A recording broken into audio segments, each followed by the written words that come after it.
Hi all welcome to weekend mini vlog. ఈరోజైతే నేను బయటికి ఎక్కడికి వెళ్ళలేదు. ఎందుకో వీడియో లాస్ట్‌లో చెప్తాను చూసేయండి. యాజ్ యూజువల్‌గా మనకి సాటర్‌డే అయితే బ్రేక్‌ఫాస్ట్ ఓట్ మీలే కాబట్టి అదే ప్రిపేర్ చేసుకుంటున్నాను. ఈరోజైతే నా దగ్గర యాపిల్ ఇంకా బనానా అవైలబుల్‌గా ఉంది కాబట్టి నేను అవి యూజ్ చేసి ఓట్ మీల్ ప్రిపేర్ చేసుకుంటున్నాను. ఫస్ట్ అయితే మిల్క్ బాయిల్ చేసేసి ఓట్స్‌లో వేసేసి మనకు నచ్చిన ఫ్రూట్స్ అయితే కట్ చేసేసుకున్నాను. దాంతో పాటు రైజన్స్ ఇంకా సీడ్స్ కూడా తీసేసుకున్నాను. ఇవన్నీ యాడ్ చేసేసి వాటికి కొంచెం హనీ కూడా యాడ్ చేసేసి ఓట్ మీల్ అయితే ప్రిపేర్ చేసేసుకున్నాను. ఓట్ మీల్ అయితే చాలా యమ్మీగా వచ్చింది ఈరోజు. ఇంతకీ నేను ఎందుకు బయటికి వెళ్ళలేదు అనుకుంటున్నారా? బయటైతే ఫుల్లు వర్షం పడుతుందండి. నేనైతే ఈరోజు మా ఫ్రెండ్‌తో కలిసి వేరే ప్లాన్ అయితే అనుకున్నాము. కానీ అదైతే ఫుల్ అట్టర్ ఫ్లాప్ అయింది ఈ వర్షం వల్ల. అందుకనే what I eat in a day లాగా ఈ వీడియో చేస్తున్నాను.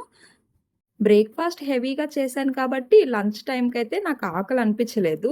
2:30కి అలా ఆకలి వేసి కిందకి వెళ్లి చూస్తే వైట్ రైస్ మాత్రమే కనిపించింది. ఇంకా నా దగ్గర ఉన్న ఎగ్స్ తీసేసుకొని సింపుల్‌గా నా స్టైల్‌లో ఎగ్ రైస్ అయితే చేసేసుకొని తినేసేసాను. బయటైతే ఫుల్ వర్షం పడుతూ ఉంది. నాకైతే స్వీట్ క్రేవింగ్స్ ఇంకా స్టార్ట్ అయిపోయినాయి. ఈవినింగ్ స్నాక్స్‌లో కానీ ఈ చాక్లెట్స్ ఇంకా లిటిల్ హార్ట్స్ అయితే ఆర్డర్ చేసేసుకున్నాను.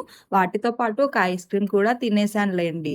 ఇదయిపోయాక అలా ఒక వెబ్ సీరీస్ చూసుకుంటూ పడుకుండిపోయాను. నైట్ డిన్నర్‌లోకైతే ఈరోజు మా పీజీలో చోలే భటోరే పెట్టారు. అదైతే డిన్నర్‌గా చేసేసాను. ఇంతకీ మీ వీకెండ్ ప్లాన్స్ ఏంటి? నాకు కామెంట్ సెక్షన్‌లో మెన్షన్ చేయండి.